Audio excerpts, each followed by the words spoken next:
그래서 주님은 소아시아 일곱 교회를 향해서 칭찬과 책망의 말씀을 하셨습니다. 이 말씀이 중요한 이유는 소아시아 일곱 교회는 오늘 우리 한 사람 한 사람의 신앙의 모습이기도 하고 오늘 교회의 모습이기도 하기 때문에 그렇습니다. 그래서 우리는 오늘 처음 사랑을 회복하라는 제목으로 일곱 교회 가운데 에베소 교회를 살펴보려고 합니다. 사도 요한은 우리가 성경에 정보가 많이 있지요. 성경을 몇 권을 기록을 했어요? 5권을 기록을 했죠. 요한 1, 2, 3서, 요한복음, 요한계시록. 아버지 이름도 나와 있죠. 세베대의 아들이다 그렇게 나와 있고 형제도 있었죠. 야고보. 형제는 야고보고 아버지는 세베대고 갈릴리 가버나움에서 그물을 깁다가 예수님의 부름을 받아서 일평생 장수하다가 95세에 세상을 떠난 것으로 그렇게 알려져 있습니다. 사도 요한의 별명이 있었죠. 그렇죠. 보아녹의 우레의 아들. 옛날 성경에는 우레라고 했는데 이 바뀐 번역 성경에는 우레라고 나와 있어요. 이게 무슨 말이냐? 이거는 요한의 성격이 막 천둥이 치고 번개가 치는 것 같았다 그 말이에요. 아주 공격적이고 저돌적이었다. 벌컥하는 그런 성격이었다. 그런 것을 누가복음 9장 54절에서 볼 수가 있어요. 사마리아 성을 지나가는데 예수님을 받아들이지 아니하고 배척하는 그 사람들을 향해서 주님, 지금 하늘에서 당장 불이 내려서 저 사람들을 멸하기를 원하십니까? 그랬다가 주님의 그 책망을 듣죠. 그냥 천둥이 치고 번개가 치는 그런 성격의 사람이었다. 그런 요한이 요한복음 얼마나 그 사랑의 내용이 많습니까?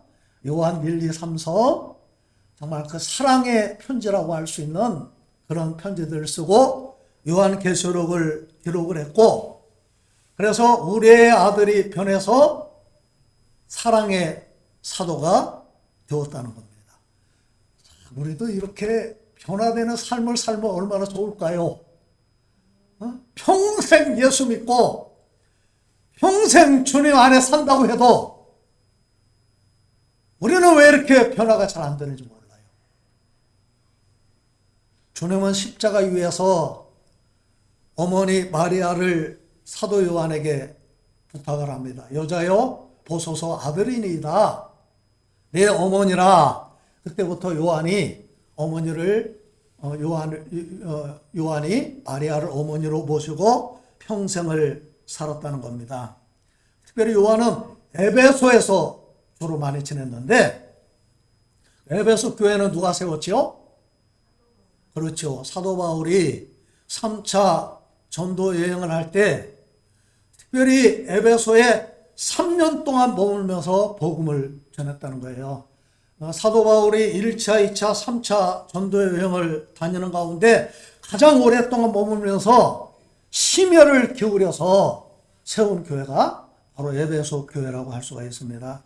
바울이 세우고 브리스길라, 아굴라가 함께 했고 그 다음에 아볼로도 거기서 사역을 한 그런 교회에 사도 요한이 오랫동안 사역을 한 겁니다. 사도 요한은 90세 때 서기 95년경에 요한계시록을 기록을 했다고 그렇게 봅니다. 그리고 95세 때 서기 약 100년경에 바로 이 에베소에서 세상을 떠났습니다. 지금도 에베소에 가면 이 사도 요한의 묘소가 잘 가꾸어져 있고 마리아 기념교회가 엄청나게 큰 마리아 기념교회가 유적으로 지금도 남아 있습니다.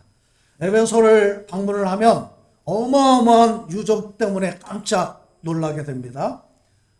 제가 그리스도 가보고 터키도 가봤는데 그리스는 동방 정교회를 국교로 믿는 기독교 국가죠. 터키는 이슬람 국가입니다. 그런데 기독교 초대교회 유적이 터키에 많이 있어요. 그리스에는 별로 유적이 없습니다. 그리스에 남아있는 대표적인 유적이 고린도. 고린도는 유적이 엄청나게 있지요. 그리고 터키에 많은 유적들이 있지만 가장 대표적인 유적이 바로 에베소입니다. 에베소에는 2000년 전에 만든 셀수스 도서관이 지금도 남아있죠. 바울이 두란노 서원에서 날마다 강론하기를 2년 동안 했고, 바울이 강론하는 그 말씀을 듣고 유대인이나 헬라인이나 다 주의 말씀을 들었다고 사도행전에 기록이 되어 있죠. 그 두란노 서원이 있던 자리가 바로 셀수스 도서관이 있다고 그렇게 말을 합니다. 그 다음에 사도 바울이 에베소에서 복음을 전할 때 스게와의 7 아들이 예수의 이름을 빙자해서 귀신을 쫓았지요. 바울이 전파하는 예수의 이름으로 명하노니 더러운 귀신아 나가! 그러다가 어떻게 됐어요? 아주 망신을 당하잖아요. 귀신이 내가 예수도 알고 바울도 아는데 너는 누구냐? 그리고 달라들어 그를 억제를 해가지고 막 발가벗고 막 그 상처를 입고 도망을 쳤다. 귀신은 영적인 존재이기 때문에 예수를 알아요, 몰라요? 압니다. 그래서 예수 이름으로 명령하면 그 이름의 권세 앞에 굴복하는 줄로 믿습니다. 그런데 예수 이름은 능력이 있어도 귀신은 그 이름을 사용하는 그 사람도 압니다. 참 여기 보면 그런 말이 있잖아요. 그러니까 보통 때는 그 말이 통했다는 거예요. 내가 바울이 선포하는 그 예수 이름으로 명하노니 나가! 그러면 귀신이 깜짝 놀라 도망갔다는 거죠. 그런데 귀신은 전능한 존재가 아니에요. 그래서 자기 경험한 걸 아는 거예요. 그래서 우리 귀신이 보통 죽은 사람 흉내를 그래서 많이 내잖아요. 그러면 우리는 죽은 사람 그 흉내를 내니까 그 사람에 대한 경험이 이 귀신에게 있는 거예요. 그런데 우리는 어떻게 믿어요? 죽은 누가 귀신이 돼가지고 여기 왔구나. 그래가지고 우리는 속아 넘어가잖아요. 그런데 에베소에 있는 사람들이 스게와의 7 아들의 그 사건을 알고 성경에 보니까 어떻게 됐어요? 하나님을 두려워하고 주 예수의 이름을 높였다는 거예요. 귀신 들린 사람이 예수의 이름 앞에 굴복하고 가짜가 들통이 나니까 사람들이 두려워하는 거예요. 사도행전 19장 19절 보니까 바울이 복음을 전했을 때 에베소에서 얼마나 놀라운 일이 벌어졌는지 마술을 행하던 많은 사람이 그 책을 모아가지고 모든 사람 앞에서 불살랐는데 그 책의 값이 은 5만이나 되었다. 그렇게 기록을 하고 있습니다. 은화 5만은 5만 데나리온이라고 5만 데나리온을 말하는 거예요. 노동자 하루의 품값이 1데나리온인데 5만 명의 품값이시니까 엄청난 금액이라고 하는 것을 우리가 알 수 있는데 그걸 보면 에베소 지역에 얼마나 바술이 성행을 했고 우상 숭배가 극에 달했는가를 우리는 알 수가 있습니다. 그리고 에베소에서 데메드리오라고 하는 은세공업자가 아데미 신전을 신상을 만들어 가지고 큰 돈을 벌었는데 바울이 복음을 전하면서 사람의 손으로 만든 것은 신이 아니다. 그러니까 사람들이 아데미 신상을 잘 안 사가는 거죠. 그래서 바울에게 악한 마음을 품고 사람들을 선동해서 바울과 가이오 아리스도를 붙들어다가 죽이려고 했던 사건이 또 성경에 기록이 되어 있습니다. 이 에베소에 지금도 아데미 신전 그 기둥이 하나 남아 있는데 고대 7대 불가사의 중에 하나였다는 거예요. 그만큼 아주 엄청난 신전이 에베소에 있었을 만큼 우상숭배의 도시였다. 에베소가 그만큼 번창한 이유는 에베소는 로마로 통하는 바닷가의 도시이기도 했지만 육로가 에베소를 통해서 로마로 거쳐가도록 그렇게 되어 있었기 때문에 에베소는 교통의 중심지였어요. 우리가 대충 에베소의 상황을 그려볼 수 있죠. 아주 풍요롭고 항구와 그 지역에 돈과 사람이 넘쳐나고 흥청망청되면서 우상 숭배가 극성을 부리는 그런 도시가 바로 에베소입니다. 오늘 그 에베소 교회를 향해서 주님은 어떤 말씀을 하시는가? 우리 1절 말씀을 보면 주님의 모습이 나와 있죠. 같이 읽겠습니다. 시작. 에베소 교회의 사자에게 편지하라. 오른손에 있는 7뼈를 붙잡고 7 금촛대 사이를 거니시는 이가 이르시되, 주님께서 오른손에 뭐를 붙들고 계세요? 7뼈를 붙들고 계신다. 오른손은 권능의 손이고 별은 교회를 말하는 거예요. 붙잡는다고 하는 것은 주님이 책임져 주신다. 책임지고 계신다 그 말이에요. 우리는 주님이 모든 것을 다스리시고 주관하신다고 하는 예수 그리스도의 주권을 우리는 분명히 믿습니다. 교회를 주님이 붙들고 계시다고 하는 거죠. 자, 그 다음에 주님은 7 금촛대 사이를 거니신다. 금촛대는 교회의 영광스러움을 말하는 거예요. 거니시는 분은 교회 안에 임재하시고 함께 하신다. 우리 예배 가운데 주님이 임재하시고 주님이 함께 하시는 그런 예배를 사모하고 그런 예배로 주님 앞에 드릴 수 있기를 바랍니다. 교회는 주님의 몸이라고 그러잖아요. 자, 우리 2절, 3절을 보면 주님의 에베소 교회를 칭찬하신 내용이 나와 있죠. 시작. 내가 내 행위와 수고와 내 인내를 알고 또 악한 자들을 용납하지 아니한 것과 자칭 사도라 하되 아닌 자들을 시험하여 그의 거짓된 것을 네가 드러낸 것과 또 내가 참고 내 이름을 위하여 견디고 게으르지 아니한 것을 아노라. 주님은 내가 너를 안다 그렇게 말씀하셨는데 무엇을 안다고 하셨는가? 첫 번째, 행위와 수고를 안다 그렇게 칭찬을 하셨어요.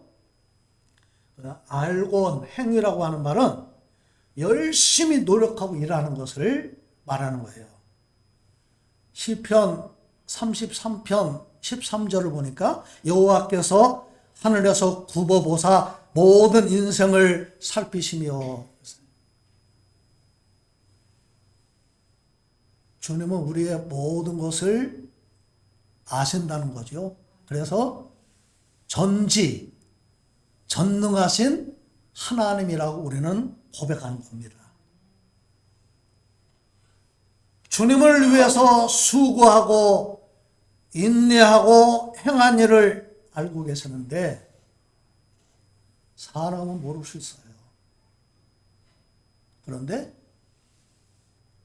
주님은 아신다는 거죠. 제가 어제 아주 재밌는 얘기를 엊그제 들었는데 우리 집에 손님이 와가지고 하는 얘기가,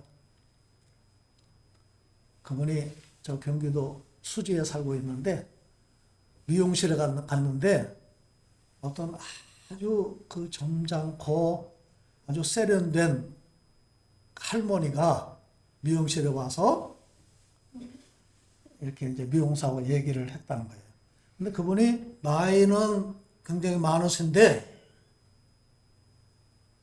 아주 곱게 늙으시고 척 보기에도 저분은 고생 안 하고 산 사람이다.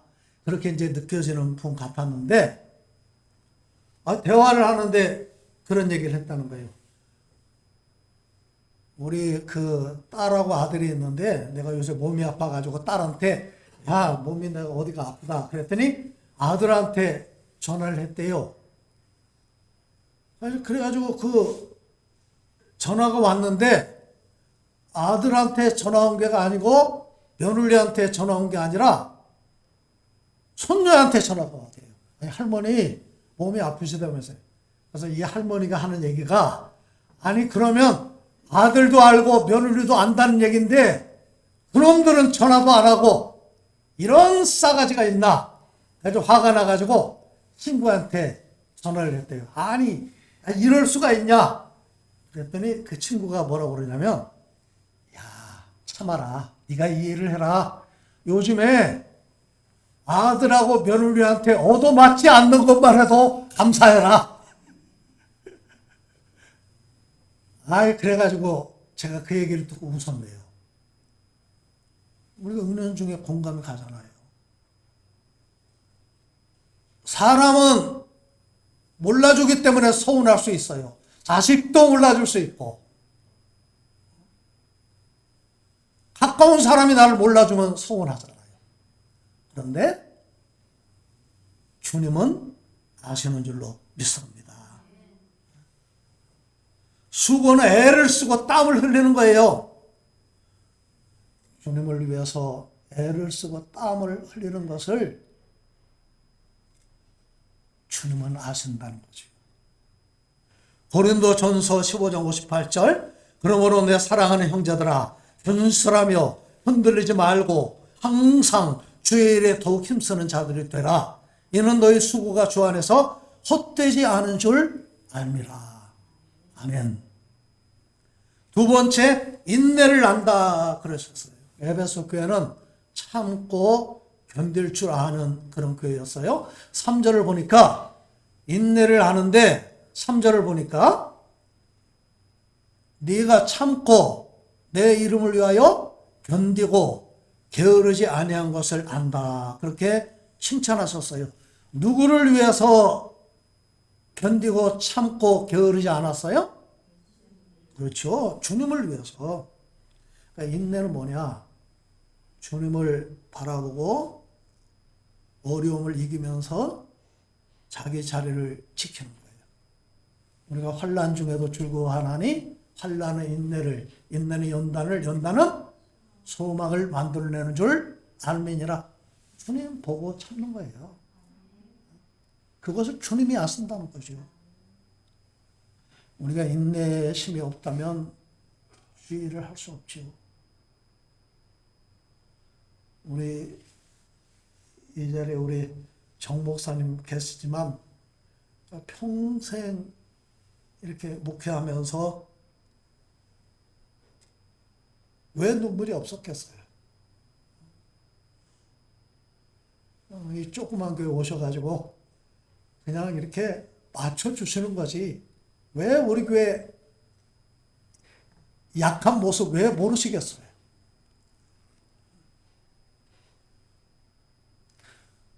어떤 때는 하기 싫을 때도 있고 힘들 때도 있고 내 마음대로 안 될 때도 있고 억지로 견뎌야 할 때도 있는데 교회에서 꾸준히 견디면서 인내하는 그게 바로 여러분의 믿음의 증거인 줄로 믿습니다.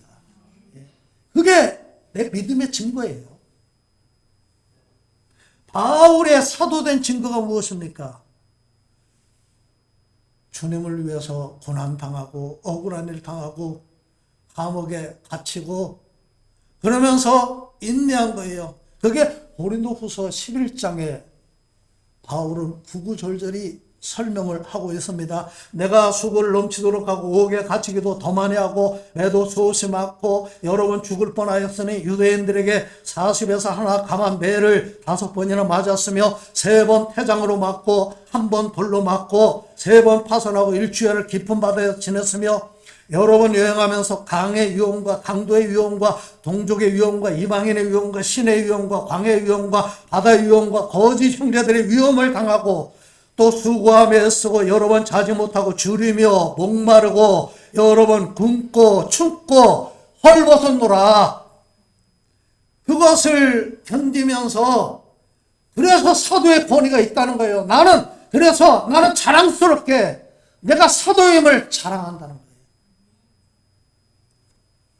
세 번째, 에베소 교회는 정통성이 있는 그런 교회였습니다. 교회에 질서가 있었어요. 옳고 그름을 분별하는 그런 교회였습니다. 오늘은 우리 교단에서 2단 경계 주일로 지키는 그런 날입니다.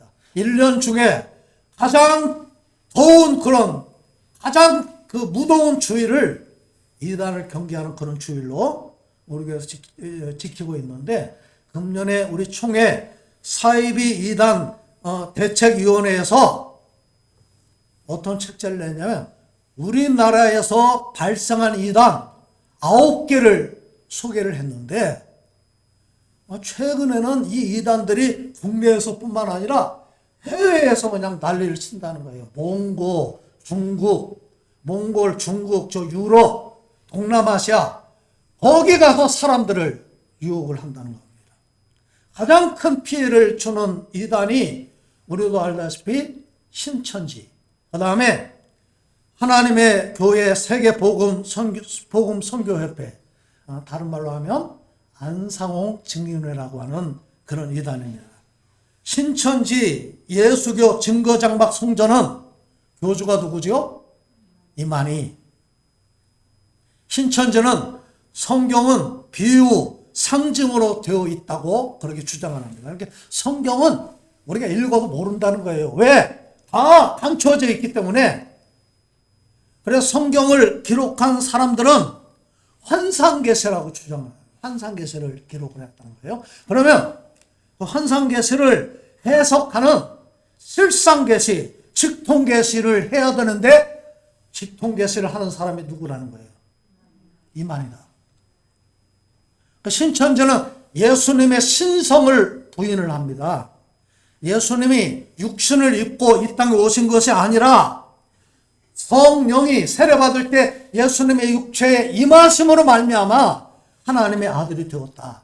그렇게 주장을 합니다. 구원은 이만희를 통해서 받기 때문에 구원받으려면 신천지로 와야 된다는 거예요.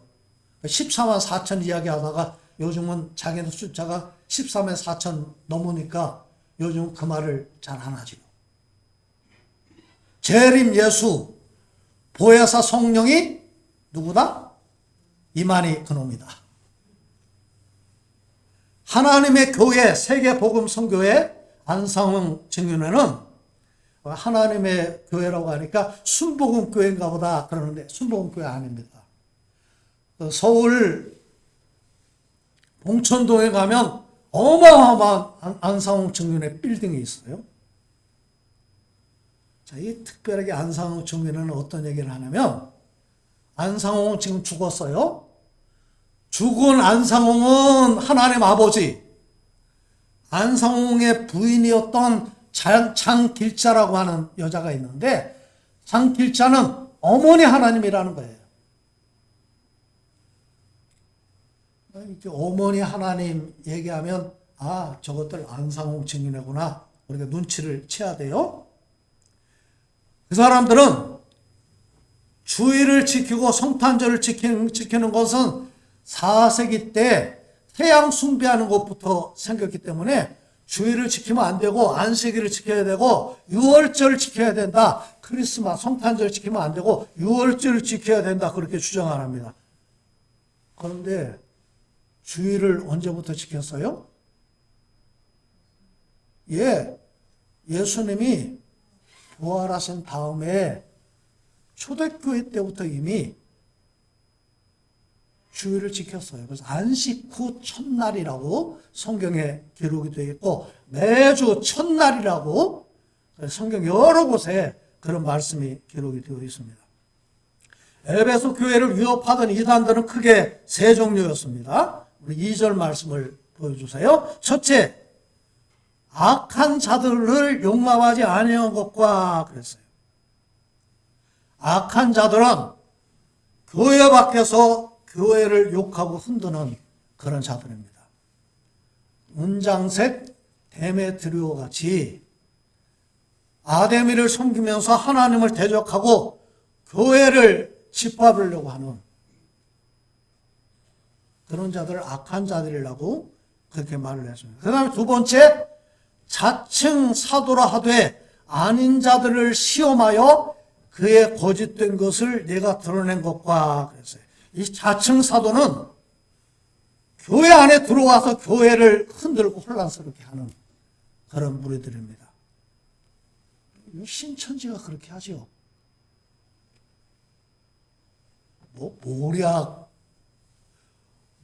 그 12정탐꾼을 비유를 하면서 정탐꾼이 정탐을 하기 위해서는 모략을 해야 된다. 그래서 거짓말을 정당하고요.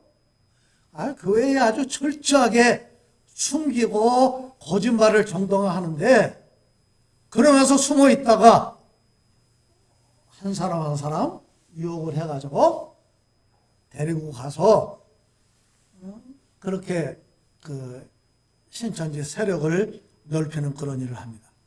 세 번째, 니골라 당이 있는데요. 6절 말씀을 보여주세요.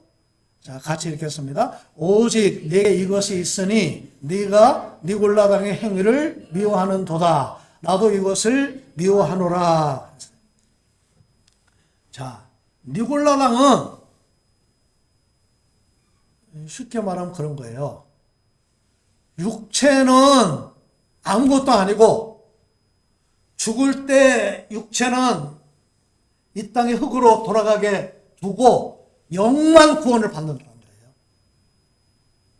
그래서 이게 무슨 문제가 있냐면 그래서 육체는 버리고 가기 때문에 마음대로 살아도 된다는 거예요. 막 음란을 행하고 술 먹고 마약을 먹고 마음대로 내 마음대로 살아도 영혼은 구원받는데 아무런 지장이 없다는 거죠. 그러니까 초대교회에 그런 이단이 있었어요. 영지주의라고 하는 이단입니다. 자, 그러다 보니까 이 영지주의나 니골라당은 어떤 문제가 있냐면 그러면 예수님이 이 땅에 오실 때 육신을 입고 오셨는데 그러면 예수님이 부정한 육체를 입고 오셨다는 말이냐? 아니다. 예수님이 육체를 입고 오신 것이 아니라는 거예요. 그럼 예수님이 어떻게 오셨냐? 그렇게 육체를 입고 오신 것처럼 우리 눈에 보인 것뿐이라는 거예요. 그것을 도케티즘, 가연설이라고 그렇게 얘기를 합니다. 그렇게 눈으로 보였다는 거예요. 예수님이 우리의 모든 죄를 지고 십자가에 죽으신 것처럼 보인 것뿐이지 실제로 그렇게 한 게 아니라는 거예요. 그게 에베소 지역의 정서하고 맞아떨어졌어요. 그런데 그 사람은 막 에베소는 흥청망청되는 그런 분위기, 우상숭배를 막 섬기는 그런 분위기인데 그 에베소 사람들이 아데미도 섬기고 그 다음에 마음대로 자기 유흥을 즐기고 하면서 하나님을 섬길 수 있다. 니골라 당은 교회 안에 그런 파당을 만든 거예요. 그러면서 사람들을 혼란스럽게 하고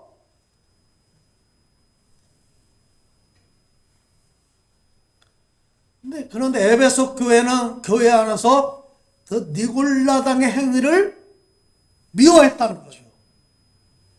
근데 주님이 그 니골라 당을 칭찬하고 격려하시면서 그것을 인정한 거예요. 그것을 칭찬한 거예요. 자, 그 다음에 에베소 교회가 받은 책망이 무엇입니까? 4절 보겠습니다. 시작. 그러나 너를 책망할 것이 있나니 너의 처음 사랑을 버렸느니라.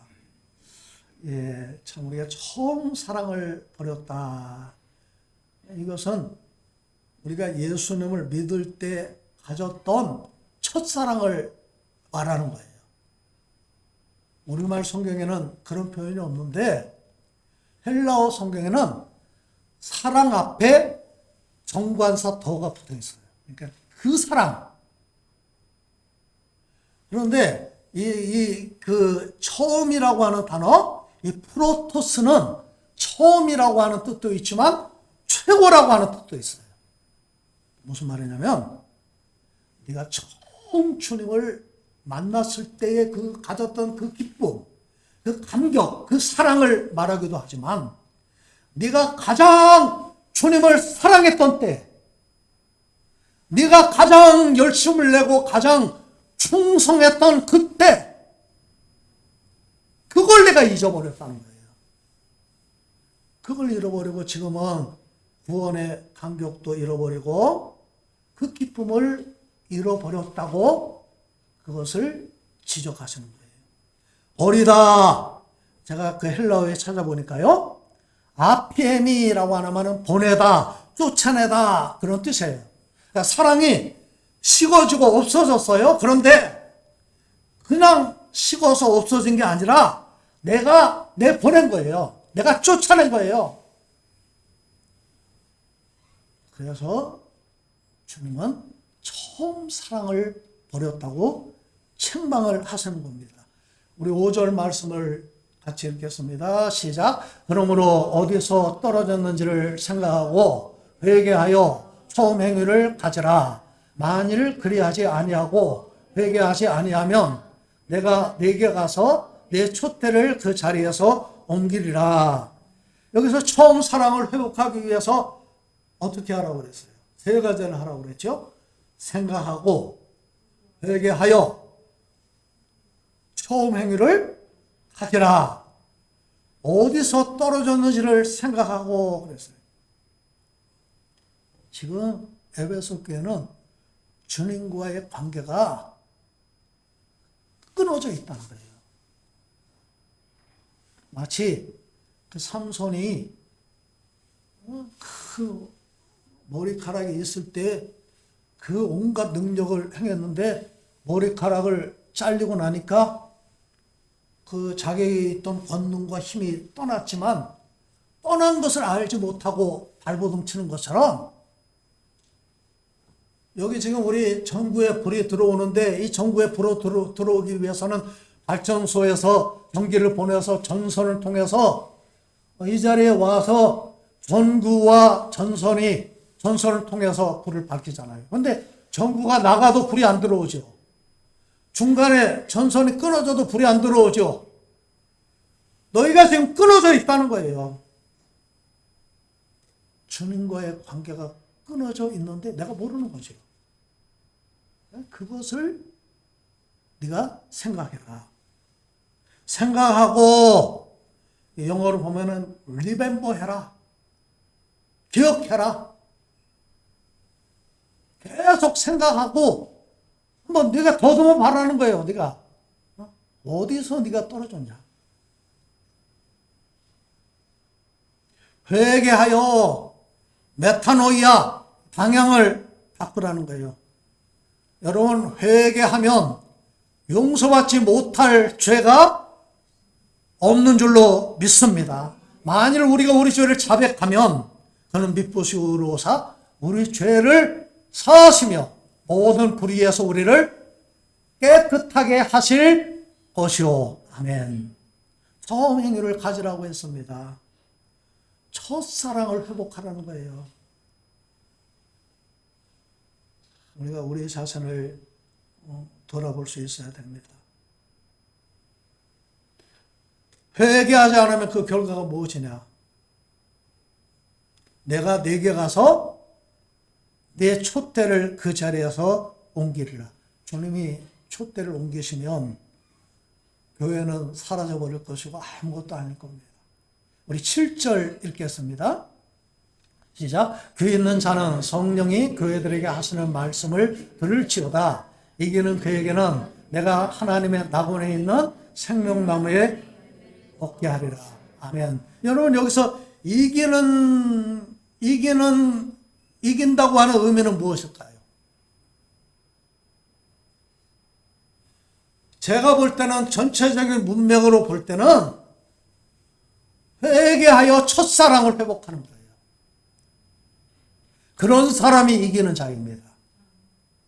그런 사람은 낙원에 있는 생명나무의 열매를 먹게 된다는 거예요. 우리가 믿음으로 산다고 하는 것은 주님 중심으로 생각하고 판단하고 행동하는 거예요. 내 생각, 내 판단, 내 중심이 아니라 주님께 초점을 맞추고 주님 중심으로 생각하고 판단하고 주님께 나를 맞추는 거잖아요. 내가 그러려면 우리는 계속해서 회개하는 자리에 있어야 돼요. 자꾸 있다 보면 우리는 내가 주가 되잖아요. 그런데 나를 버리고 나를 깨뜨리고 주님께 맞추려면